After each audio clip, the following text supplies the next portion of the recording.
ரிஷபராசி ரிஷப லக்னத்துக்கு இந்த 2026 ஜூலை மாதம் எப்படி இருக்கும் அப்படிங்கிறத பார்க்கலாம்.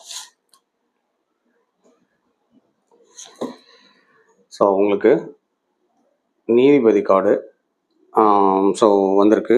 அப்போ வந்து ஜஸ்டிஸ் கார்டு பாசிட்டிவாக வந்திருக்கு. அப்படிங்கும்போது அவங்க என்ன மாதிரி இருப்பாங்க அப்படின்னு பார்த்தீங்கன்னா, ஒரு அவங்களுக்கு வந்து ஒரு பாசிட்டிவாக, அதாவது ஒரு எல்லாத்தையும் சீர்தூக்கி பார்க்குறது, அப்புறம் வந்து அவங்க ஒரு நீதி கிடைக்கக்கூடிய விஷயங்கள், அல்லனா வாழ்க்கையில் ஒரு மாதிரி நிதானம் ஏற்படும் அப்படிங்கிறது, எதையும் சீர்தூக்கி பார்த்து செய்யக்கூடிய ஒரு விஷயங்கள், நல்ல கூட்டாளியோ இல்லை நல்ல வாழ்க்கை துணையோ அமையறதுக்கான ஒரு விஷயம் இருக்கும். அனைத்து பிரச்சனைகளுக்கும் நியாயமான தீர்வுகள் கிடைக்கும்.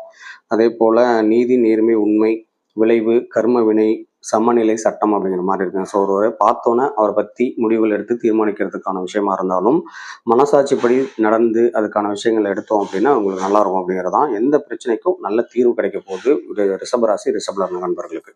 அது மட்டும் கிளியராக தெரிஞ்சுக்கங்க. அவங்களுக்கு ஒன்றும் தேவைப்படுற ஒரு மாதிரியான பரிகாரம்னு ஒன்றும் இல்லை.